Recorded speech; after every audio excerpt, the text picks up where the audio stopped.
Every day, usually in the morning between 5 and 11 a.m., we release our Central Indiana Scoreboard show. It's your daily audio sports section featuring the Pacers, Fever, Colts, IndyCar, IU, Purdue, Ball State, Butler, a lot of the biggest national news, and of course, the best high school sports coverage in Central Indiana. Check it out every day. Do it, please. What you're listening to now is the Central Indiana Sports Report podcast number 290.4, our softball semi-state scoreboard show, and that is alliterative. You're listening to the Central Indiana Sports Report with your host, Greg Mengels.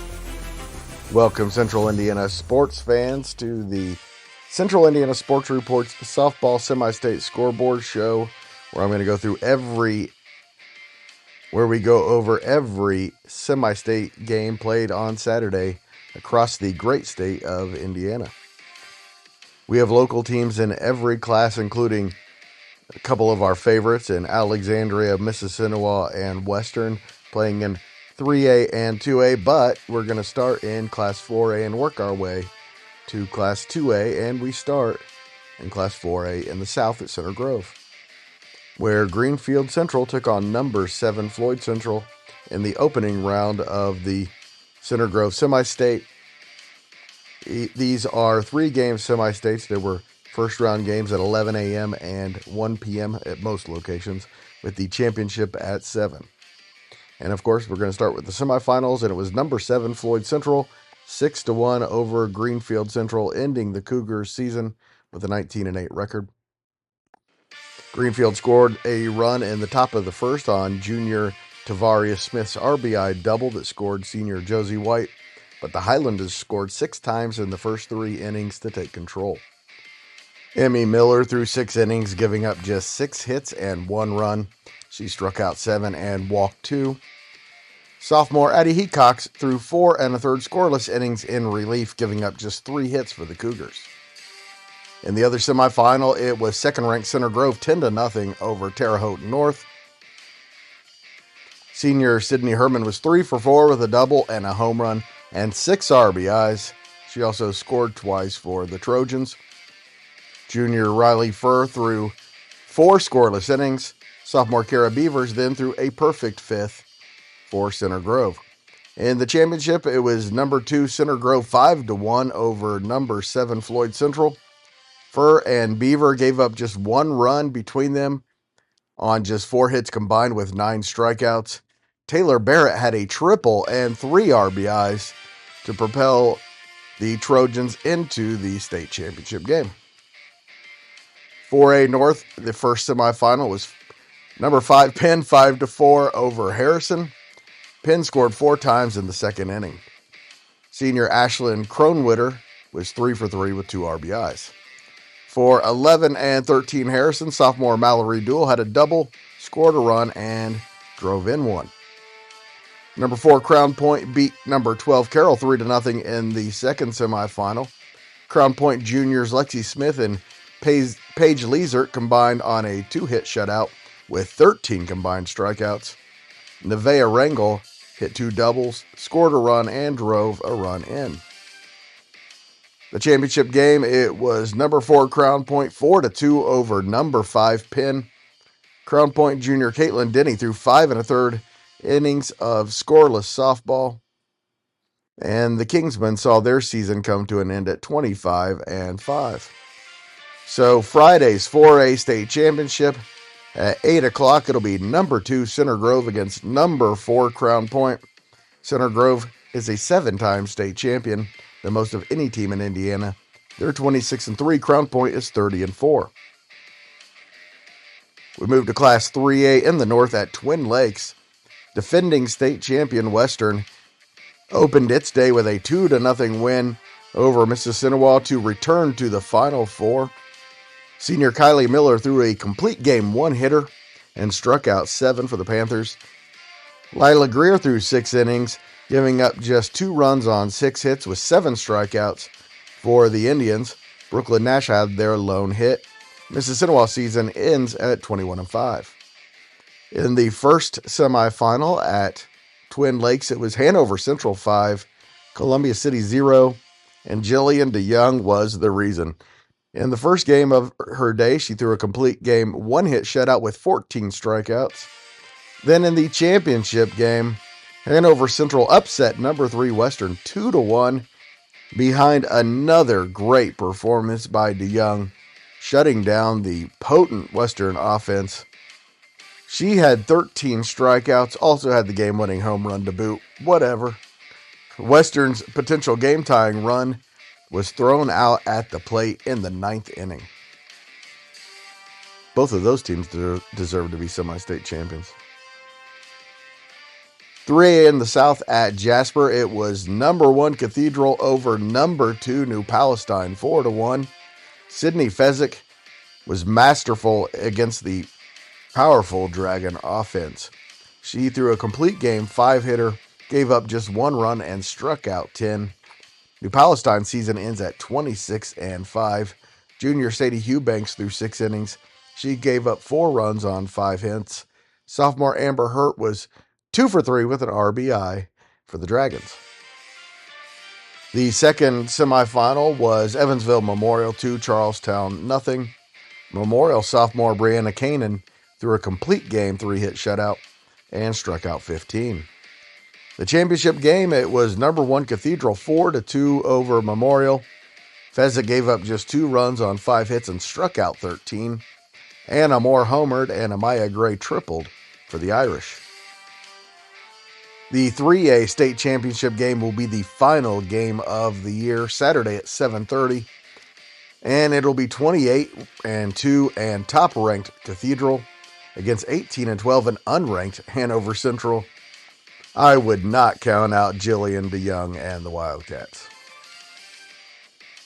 Class 2A at Kokomo, the big win was number 3 Andrean 4-1 over number 2 Alexandria in 9 innings. What a heartbreaker for the Tigers. Andrean scored a run in the bottom of the 6th to send the game into extras. Sadie Dresias went the whole way for the 59ers. 9 innings pitched, 5 hits, just gave up 1 run against that incredible Alexandria offense with 7 strikeouts. Natalie Morrow scored the run in the 5th inning for Alexandria on a fielder's choice. Like I said on the Central Indiana Scoreboard show earlier today, we have not heard the last of this Alexandria team.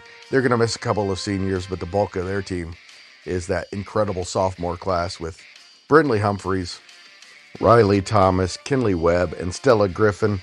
Plus, they have a couple of other good freshmen and juniors. It's going to be a really good year next year. No matter what happens in the championship game, coaches, Alexandria should be the number 1 ranked team going into next season. In the second semifinal, it was number 10 Rossville 6-5 over Central Noble behind another incredible performance by senior Avery Layton, who went the distance, gave up just 4 hits. All 5 runs scored against her were unearned. She had 11 strikeouts, and on offense, 2 for 3, 2 runs, and 2 RBIs to propel the Hornets into the championship game. Unfortunately, in the championship game, they ran into a buzzsaw called Andrean. The second-ranked 59ers beat the reigning Class A champion Hornets 9-0. Junior Sadie Dresias threw a complete game 5-hit shutout. Senior Maggie Valiva was 3 for 4 with 2 runs and 2 RBIs. Rossville season ends at 24-6. Addie Gorbett had a double for Rossville, which will have to replace Avery Layton, but has become a powerhouse in Central Indiana softball. And the majority of its roster is expected to return. Class 2A in the South at Forest Park, it was Salem 11-7 over Triton Central. Abigail Maynard was 3 for 4 with a double, a home run, 3 RBIs, and 2 runs scored for the Lions in their first semi-state game ever. Kennedy Garlock was 3 for 3 with 2 doubles. In the second semifinal, top-ranked Tecumseh beat Monrovia 9-2. Elena Holder went 3 for 3 with a home run and 4 RBIs. Melanie Pfeiffer hit 2 doubles and drove in 2 runs. In the championship game, it was all Tecumseh, 16-0 over Salem. It's the Braves' fourth straight trip to the state finals. They were runners-up last year. They are three-time state champions. Elena Holder hit a grand slam in the championship game for the Braves. So the 2A state championship game is 4:30 Saturday. It is number 1 Tecumseh, which is 30-2, against number 3 Andrean, 21-7. Class A in the North. At Frontier, it was Southwood 6-3 over number 9 South Central in Southwood's first ever appearance in a Semistate. For the Knights, junior Gracie Lambert was 3 for 3 with a home run. She scored twice and drove 2 in. Junior Izzy Ashba was 2 for 2 with 2 RBIs, and Riley Goodpasture hit a double and scored twice. In the second semifinal was number 4 North Newton 5-0 over number 1 Riverton Park. That's because Sydney Rainford was masterful. She allowed the number 1 team in the state just 1 hit and struck out 13. Then in the championship game, Rainford did it again. It was a 2-hit shutout this time and a 7-0 win over Southwood. She gave up 3 hits in 2 semi-state games all day. She also struck out 14 for 27 on the day. And all North Newton did on offense was hit 6 home runs for their 7 runs. Paige Colbreth hit 2. Kaylee Oxford, Riley Higgins, Addison Colbreth, and Rainford hit 1 apiece. Southwood's season ends at 21-11. Ashba had the lone hit for the Knights, and it's the last game for Riley Goodpasture, one of the best players around in Central Indiana. Class A South was played at North Davies. The first semifinal was number 5 Lutheran 6-1 over number 8 Tri. Lutheran scored twice in the first inning, then put the game away with 3 in the third. Junior Gracie Boggs threw a complete game 5 hitter. She allowed just 1 run with 9 strikeouts. Junior Layla Miller was 2 for 3 with a double, a run, and 2 RBIs. In the second semifinal, it was number 7 Clay City 7-1 over number 3 West Washington. Lizzie Cinders for Clay City threw a complete game 4 hitter. The only run she gave up was unearned. She had 10 strikeouts and on offense went 3 for 4 with a triple, a run, and an RBI. Abigail Shear, Faith Mitchell, and Cameron Rhodes all homered in the Eels' 20th win of the year. It's June in Indiana. We were pretty fortunate that more than one semi-state was not rained out, and it was only 1 game in the semi-state. It was the championship game in Class A at North Davies. Delayed due to rain. Moved to Monday at 7 o'clock. It'll be number 5 Lutheran against number 7 Clay City. Lutheran is 21-6. Clay City 20-6. The Class A state championship game Friday at 5:30, so it'll open the 4 championship games. It'll be 23-3 North Newton against either number 5 Lutheran or number 7 Clay City. And now you know everything we know about Saturday's softball semi-states around Indiana.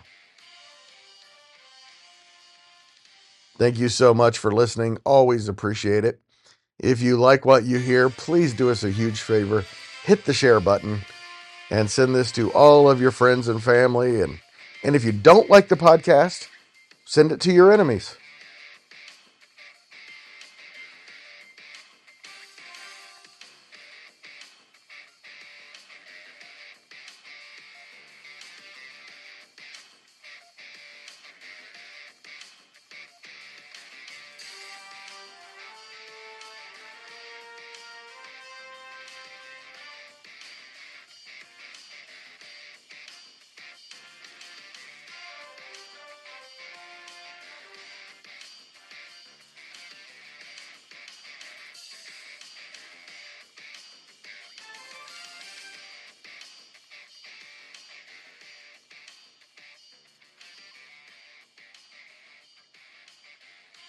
Central Indiana Sports Report is a product of ITG Media, and I love Susie.